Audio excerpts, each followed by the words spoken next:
Hi hello everyone. आज का lecture हमारे लिए बहुत ही ज़्यादा इम्पोर्टेंट रहने वाला है। D and F block elements में आज हम दो स्ट्रॉन्ग ऑक्सीडाइजिंग एजेंट के बारे में पढ़ने वाले हैं। पहला है हमारा पोटेशियम डाइक्रोमेट एंड उसके बाद होगा हमारा पोटेशियम परमैंगनेट। तो सबसे पहले पोटेशियम डाइक्रोमेट के बारे में पढ़ते हैं, जिसका केमिकल फॉर्मूला होता है, देखो नाम में ही काम है, पोटेशियम मतलब K2, डाई यानी दो, chromate chromium, potassium dichromate O7, K2Cr2O7, ये इसका केमिकल फॉर्मूला हो गया। पोटेशियम डाइक्रोमेट केमिस्ट्री के लैब का एक तरीके का किंग होता है, क्योंकि ये बहुत ज्यादा स्ट्रॉन्ग ऑक्सीडाइजिंग एजेंट होता है। अब कुछ बच्चे इस चीज में कंफ्यूज हो ही रहते हैं कि strong oxidising agent, reducing agent, ये होते क्या है। ऑक्सीडाइजिंग एजेंट का मतलब होता है यानी खुद का रिडक्शन कर देना और दूसरे का ऑक्सीडेशन करना और दूसरे से इलेक्ट्रॉन चुरा लेना, खुद का रिडक्शन कर देना, दूसरे को ऑक्सीडाइज कर देना, तब इसका नाम क्या, ऑक्सीडाइजिंग एजेंट, दूसरे को ऑक्सीडाइज करने वाला कर्मचारी। ये इनऑर्गेनिक केमिस्ट्री लैब का राजा कहलाता है, सबसे ज्यादा स्ट्रॉन्ग होता है। और ये अगर आप इस ऐसे एक्सपेरिमेंट को घर पे करते हो तो ये बहुत ज्यादा हार्मफुल रहते हैं। लैब में ग्लव्स पहन के पूरी सेफ्टी के साथ ही करना इनको सेफ है, क्योंकि ये बहुत ज्यादा हमारी स्किन के लिए भी हार्मफुल होते हैं और एसिडिक मीडियम में भी होते हैं, कैंसर कॉजेज भी होते हैं इनकी वजह से, ठीक है। और इसके यूजेस भी किन किन चीजों में आते हैं, वैसे मैं uses, physical properties, chemical properties सब अच्छे से समझाऊंगी, बट मैं चाहती हूँ कि एक बार हम पोटेशियम डाइक्रोमेट को पढ़ने से पहले पता तो लगा ले कि पोटेशियम डाइक्रोमेट को हम यूज कहाँ करते हैं।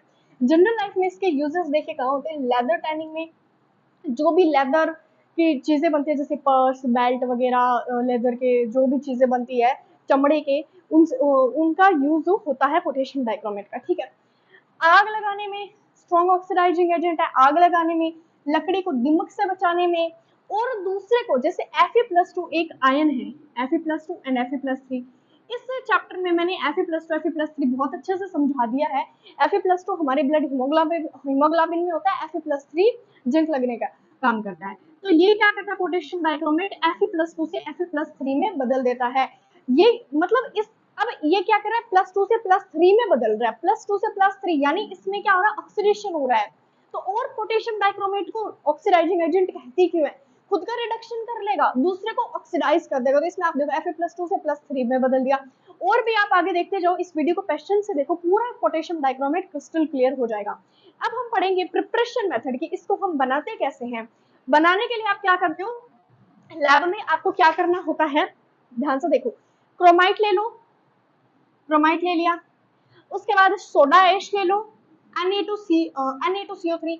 अब मैंने यहाँ पे स्टेशियोमेट्रिक कोफिशिएंट का जो यूज किया वो ये जो हमारी पूरी एक इक्वेशन है इसको मैंने बैलेंस किया है, ठीक है, कंफ्यूज मत होना।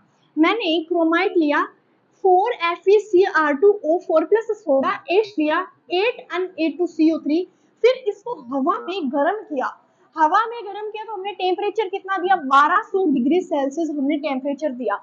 आप इस रिएक्शन को देखो कि क्रोमाइट लिया, सोडा ऐश लिया, सोडा ऐश लिया। अब ये क्रोमाइट सोडा ऐश होता क्या है, ये आपकी केमिस्ट्री लैब के अंदर केमिकल्स रखे होते हैं। इन केमिकल्स को जब आप मिक्स करोगे, फिर आप स्टेप बाय स्टेप रिएक्शन को कंप्लीट करोगे, प्रोसीड करोगे, तो फिर आपको पोटेशियम डाइक्रोमेट मिल जाएगा। अच्छा, पोटेशियम डाइक्रोमेट ऑरेंज कलर का क्रिस्टल स्ट्रक्चर होती है इसकी, हॉट वाटर के अंदर सॉल्युबल होता है और ठंडे पानी के अंदर तो बिल्कुल भी सॉल्युबल नहीं होता है। वो सब मैं आपको फिजिकल प्रॉपर्टीज के अंदर समझा दूंगी, बट मैं साथ साथ में कुछ बेसिक चीजें बताते हुए चल रही हूँ। तो क्रोमाइट लिया, सोडा ऐश लिया, हवा में 1200 डिग्री सेल्सियस तापमान देके हमने इसको गर्म किया, तो इसने हमें क्या दिया, येलो कलर का सोडियम क्रोमेट दिया। ये जो स्ट्रॉन्ग ऑक्सीडाइजिंग एजेंट है ना, ये आपके स्कूल लैब से लेके आगे कॉलेज लैब तक टाइट्रेशन में इस चीज का यूज होता है। इसमें कलर चेंज होता है, मतलब आप देखोगे कि ऑरेंज से ग्रीन हो रहा है, ग्रीन से येलो हो रहा है, फिर आप आगे और इसकी केमिकल रिएक्शंस करोगे तो ये रेड कलर में कन्वर्ट हो जाएगा, ठीक है, क्लियरली विजिबल जी। उसके बाद आपने क्या ऑब्जर्व किया कि येलो कलर का सोडियम क्रोमाइट मिल गया, ठीक है। किधर देखो, येलो कलर का sodium chromite 8Na2CrO4, yellow colour का सोडियम क्रोमेट मिल गया, क्रोमाइट मिल गया। CO2 गैस रिलीज हो गई एंड फेरिक ऑक्साइड मिला, फेरिक ऑक्साइड मिला, येलो कलर का सोडियम क्रोमेट मिला, प्लस CO2 गैस रिलीज होगी। फेरिक ऑक्साइड, अरे ये तो वही ना जो जंक लगाता है, बिल्कुल जंक लगाने वाला फेरिक ऑक्साइड। तो ये जब आप सॉल्यूशन में जिस बिकर में करोगे तो आपको नीचे थोड़ा थोड़ा reddish reddish reddish brown colour का नीचे सॉल्यूशन मिलेगा, ऊपर से पूरा येलो कलर का हो जाएगा और CO2 गैस रिलीज हो जाएगी आपकी। स्टेप टू में क्या करोगे, स्टेप टू में सोडियम क्रोमेट को लेके आओ, जो आपका येलो कलर का सॉल्यूशन मिला है उस येलो कलर के सॉल्यूशन के अंदर तेजाब डाल दो। H2SO4 सल्फ्यूरिक एसिड, बेहद ही खतरनाक एसिड, बेहद ही खतरनाक एसिड जो आपके घर में टॉयलेट वगैरह में डाले जाते हैं, हाँ बस वही, जिससे इतना सा अगर हमारी स्किन पे लग जाएगा तो हमारी पूरी चमड़ी जल जाएगी, इतना ज्यादा डेंजरस होता है वो। तो उन सब चीजों से दूर ही रहना, और ऐसे रिएक्शंस बिना सेफ्टी के करना तो एकदम खतरे को मोल लेना है, ठीक है। तो हमने जब क्या किया कि वन सेकेंड, सोडियम क्रोमेट के अंदर तेजाब को मिक्स किया तो हमें क्या मिल गया, ऑरेंज कलर का सोडियम डाइक्रोमेट सॉल्यूशन मिल गया एंड वाटर रिलीज हुआ उधर से, ऐसे दिक्कत के अंदर हमें कुछ वाटर, इस तरीके से वाटर दिखा और ऑरेंज कलर का सोडियम डाइक्रोमेट मिल गया। कलर चेंज हो रहा है भाई साहब, पहले और पहले क्या था हमारा येलो, येलो के बाद orange sodium dichromate, orange sodium dichromate मिल गया, वाटर रिलीज हो गया, Na2Cr2O7 का फॉर्मेशन हो गया। एक सेकेंड, ये है हमारा सोडियम डाइक्रोमेट, ये है, ये Na2SO4 सोडियम सल्फाइड है, आगे H2 है। अब उसके बाद क्या होगा, उसके बाद हमें पोटेशियम डाइक्रोमेट बनाना है, सोडियम डाइक्रोमेट नहीं बनाना, तो आयन का एक्सचेंज कर दो। आयन का एक्सचेंज कैसे करोगे, सोडियम डाइक्रोमेट डाला, KCl डाला, अब ये पोटेशियम क्या करेगा, सोडियम को डिस्प्लेस कर देगा, पोटेशियम डाइक्रोमेट बना लिया, प्लस में नमक बन गया, क्या बन गया, नमक। कुछ इस तरीके से पोटेशियम डाइक्रोमेट को हम बना सकते हैं। अब ये जो 3 स्टेप में मैंने रिएक्शन लिखी है ना, इसमें बिल्कुल भी कंफ्यूज नहीं होना है, बिल्कुल भी कंफ्यूज नहीं होना है। क्या करना है, अच्छा देखो एक बार क्विक रिवीजन करते हैं। हमने क्रोमाइट लिया, सोडा एश लिया, हवा में 1200 डिग्री सेल्सियस पे गर्म किया, हमने क्रोमाइट लिया, सोडा एश लिया, 1200 डिग्री सेल्सियस पे गर्म किया, क्रोमाइट लिया, सोडा एश लिया, हवा में 1200 डिग्री सेल्सियस पे इसको गर्म किया। अब देखो क्रोमाइट का formula FeCr2O4, FeCr2O4, FeCr2O4, FeCr2O4। Soda ash, soda मतलब Na, एश कुछ राख वगैरह, तो सोडा एश का formula Na2CO3, Na2CO3, Na2CO3 plus 7O2, इनको बैलेंस आप साथ साथ करते चलना, 4FeCr2O4, Na2CO3, 7O2। फिर उसके बाद हमें क्या मिला, हमें येलो कलर का सोडियम क्रोमेट का सॉल्यूशन मिला, कार्बन डाइऑक्साइड गैस रिलीज हो गई and ferric oxide Fe2O3, carbon dioxide gas release हुई एंड सोडियम क्रोमेट मिला, ठीक है, येलो कलर का sodium chromate, 8 Na2CrO4, 8 Na2CrO4, 8 Na2CrO4, 8 Na2CrO4, जो सोडियम क्रोमेट पीले कलर का सॉल्यूशन मिला था, अब उसमें H2SO4 एसिड डाल दो, तेजाब डाल दिया उसके अंदर। अब क्या बन जाएगा वो, अब क्या बन जाएगा, सोडियम डाइक्रोमेट Na2Cr2O7 बन जाएगा, Na2Cr2O7 गैस वगैरह पानी वगैरह बनेगा, ठीक है।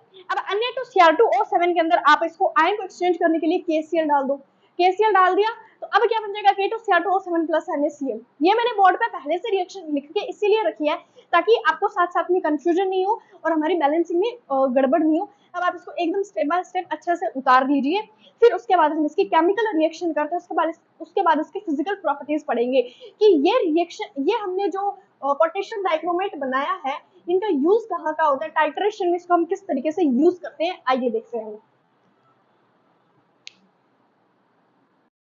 अब मैं आपको बताऊंगी कि हमने पोटेशियम डाइक्रोमेट बनाया ही क्यों, मतलब कोई मोटिव तो रहा होगा ना, तभी पोटेशियम डाइक्रोमेट बनाया, तभी उसको स्ट्रॉन्ग ऑक्सीडाइजिंग एजेंट है ये घोषित किया गया। पहली बात तो स्ट्रॉन्ग ऑक्सीडाइजिंग एजेंट कैसे घोषित किया गया मैं ये बताती हूँ, K2Cr2O7। अब ये खुद का रिडक्शन कैसे करता है और दूसरे का ऑक्सीडेशन कैसे करता है वो समझाती हूँ। हम Cr2 का ऑक्सीडेशन स्टेट निकालते हैं तो 2x, K2, K पे +1 चार्ज होता है, 2 है तो +2, O ऑक्सीजन पे -2 चार्ज होता है तो -2 मल्टीप्लाई 7 तो -14 इज इक्वल 0। तो 2x -12 is equal 0, 2x is equal 12, x is equal 6, ठीक है। तो यहाँ पे x के, यहाँ पे हमारा ऑक्सीडेशन नंबर आया 6, तो ये क्रोमियम क्या करता है, +6 से +3 में कन्वर्ट हो जाता है, मतलब ये अपना क्या कर रहा है, रिडक्शन कर रहा है, और दूसरे वाले का क्या करता है, सामने वाले का ऑक्सीडेशन करता है, बस यही इसकी कहानी है। आप इसका ऑक्सीडेशन नंबर कैसे निकालना है ये देख सकते हो, ठीक है, हो गया, अभी मिटा देती हूँ।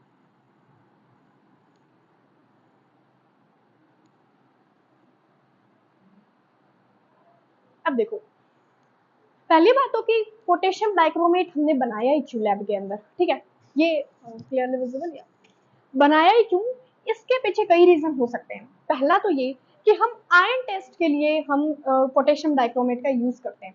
जैसे मान लो कि हमें आयन का टेस्ट करना है कि इस मिक्सचर के अंदर क्लोरीन है या नहीं है। जो मान लो मेरे हाथ में कोई भी मिक्सचर है, मेरे को टाइट्रेशन करना, मेरे को पहचान करनी है कि इस मिक्सचर के अंदर क्लोरीन है या नहीं है। इसके लिए मैं कौन सा टेस्ट यूज करती हूँ, इसके लिए मैं क्रोमिल क्लोराइड टेस्ट यूज करती हूँ कि इसके अंदर क्लोरीन है या नहीं। तो मैं इसके लिए क्या करूंगी, पोटेशियम डाइक्रोमेट लिया, मैंने नमक लिया, Cl लिया, NaCl, फिर मैंने उसके अंदर तेजाब डाल दिया। मैंने कुछ भी नहीं किया, K2Cr2O7, NaCl, H2SO4, सबको बैलेंस कर दो, कर दोगे। इसमें कोई रटने का नहीं है, सिर्फ बैलेंस करना भाई साहब, ठीक है। उसके बाद जब मैंने इसको हीट किया, अब मिक्स करने से कुछ नहीं मिलने वाला, हीट करना पड़ेगा आपको। हीट किया तो मैंने क्या देखा, मैंने देखा कि हमें क्लोरीन मिल गया। अब आप कहोगे मैम हम बिकर के अंदर रिएक्शन कर रहे हैं, क्लोरीन हमें ऐसे तो बोलेगा नहीं, हाय मैं क्लोरीन, ऐसे तो बोलेगा नहीं। हमें पता कैसे चलेगा, हमें पता कैसे चलेगा कि इस मिक्सचर के अंदर क्लोरीन है। उसके लिए हमें कोई ना कोई आइडेंटिफिकेशन होनी चाहिए। क्लोरीन का कोई कलर होता है, क्लोरीन का कोई कलर होता है जिससे हमें पता चल जाएगा। सुनो मैं बताती हूँ कैसे। हमें क्या मिला, 2KHSO4, ठीक है, 4NaHSO4, sodium hydrogen sulphate, 2CrO2, chlorine plus water निकला। हमें इतने सारे मतलब 4 से 5 तरीके के हमें केमिकल प्रोडक्ट मिले। लेकिन आपको क्लोरीन की आइडेंटिफिकेशन इससे होने वाली है भाई साहब। पहले आपका पोटेशियम डाइक्रोमेट किस कलर का होता है, रेड ऑरेंज क्रिस्टल स्ट्रक्चर का होता है, ठीक है। लेकिन इसके अंदर क्लोरीन अगर पाया जाएगा तो लाल गैस निकलेगी, लाल गैस, लाल धुआं निकलेगा। आप लैब के अंदर खड़े हो, बिकर के अंदर ये सब मटेरियल आइटम आपने डाला, आपको लाल गैस दिखेगी, लाल कलर का धुआं निकलेगा आपके रिएक्शन से। बस तब भी समझ जाना, तब भी समझ जाना इसके अंदर क्लोरीन आयन है, इसके अंदर क्लोरीन आयन है। ये जो क्रोमिल क्लोराइड टेस्ट है, ये आपके प्रैक्टिकल एग्जाम में भी आएगा और आपसे रिटन एग्जाम में भी आपके आने के पूरे पूरे चांसेस है, क्योंकि बहुत बहुत ज्यादा जरूरी है ये। उसके बाद के रिएक्शन विद अमोनिया क्लोराइड, ये तो हमने आयन टेस्ट के लिए कर लिया कि पोटेशियम डाइक्रोमेट का यूज किसके लिए होता है, आयन टेस्ट के लिए भी होता है। आपको आयन टेस्ट करना है कि क्लोरीन है या नहीं है, क्योंकि फ्लोरीन, ब्रोमीन, आयोडीन डायरेक्ट आपको कहीं नहीं मिलते, क्लोरीन आपको मिलता है, ठीक है।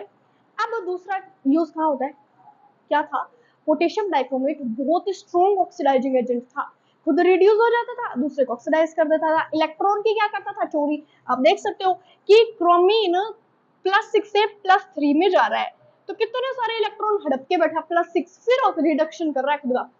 अब इतना ज्यादा स्ट्रॉन्ग ऑक्सीडाइजिंग एजेंट है, तो ये क्या कर रहा है, हमने अमोनिया क्लोराइड, ये अमोनिया, पिछले पूरे चैप्टर में मैं अमोनिया अमोनिया अमोनिया के फॉर्मूला लिए जा रही थी। अमोनिया क्लोराइड का फॉर्मूला क्या होता है, NH4Cl, NH4 chloride Cl, ammonia NH4 chloride Cl। K2Cr2 से मैंने पोटेशियम डाइक्रोमेट लिया, फिर उसमें अमोनियम क्लोराइड डाल दिया, फिर मैंने उसको गर्म किया, तो मेरे को क्या देखने को मिला, NH4 अमोनिया क्लोराइड था, एक बड़ा आयन था, बड़ा आयन था NH4, ऐसा था NH4 पॉजिटिव Cl नेगेटिव, कुछ इस तरीके का था। लेकिन इतना ज्यादा स्ट्रॉन्ग था कि इसने NH4 को भी ऑक्सीडाइज कर दिया, NH4 को भी ऑक्सीडाइज कर दिया और N2 नाइट्रोजन गैस में बदल दिया। भाई तेरा जैसे 100 एटम, उसको मतलब ये क्या था, अमोनियम क्लोराइड से नाइट्रोजन में बदल दिया, इतना ज्यादा स्ट्रॉन्ग। अब हमने ये रिएक्शन क्यों की, अमोनियम क्लोराइड के साथ रिएक्शन क्यों की, उसके स्ट्रॉन्गेस्ट देखने के लिए कि कितना स्ट्रॉन्ग है ये, कितना अच्छा ऑक्सीडाइजिंग एजेंट है।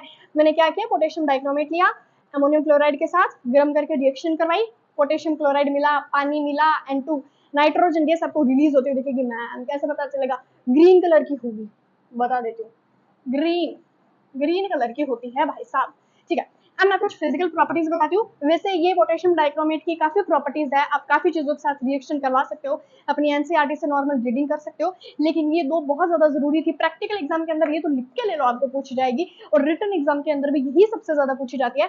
बाकी H2O2 के साथ और भी टेस्ट वगैरह उनको नॉर्मली आप एनसीईआरटी से रीड करोगे, आपका काम हो जाएगा, ठीक है। अब physical properties, red orange, red orange colour का क्रिस्टल होता है, आयनिक सॉलिड होता है, ऑर्डरलेस होता है, स्मेल नहीं होती, मॉलिक्यूलर वेट 294.185, K2Cr2O7 को दिख रहा है, नहीं दिख रहा, K2Cr2O7 का नॉर्मली मॉलिक्यूलर वेट निकालो, यही आएगा 294.185 ग्राम पर मोल। डेंसिटी वेट दे रखा है डेंसिटी दे रखी है, वॉल्यूम निकाल सकते हो, वॉल्यूम चलो आप निकाल ही लेना कि पोटेशियम डाइक्रोमेट का वॉल्यूम कितना होता है। अब डेंसिटी कितनी है 2.676 ग्राम bye centimetre cube. Melting point कितना है 298 degree Celsius in kelvin. Boiling point कितना है, अगर आपको पोटेशियम डाइक्रोमेट को तोड़ना है, उसके टुकड़े करना है, डिकम्पोज करना है, तो 500 डिग्री सेल्सियस तापमान दे दो, टूट जाएगा। सॉल्युबिलिटी मैंने कहा था गर्म पानी में बहुत अच्छे से परफेक्टली सॉल्युबल होता है, highly soluble in hot water, insoluble in alcohol and acetone, moderate soluble in cold water. आप अपन जो घरों में पानी पीते हैं, अब एकदम गरम गरम तो पीते नहीं है, सर्दियों में पीते हैं कुछ लोग, ठीक है। ठंडे पानी में अगर आप उसको सॉल्युबल मिलाओगे, सॉल्युबल बहुत ही रेयर चांस में होगा, गर्म के अंदर मिलाओ हो जाएगा।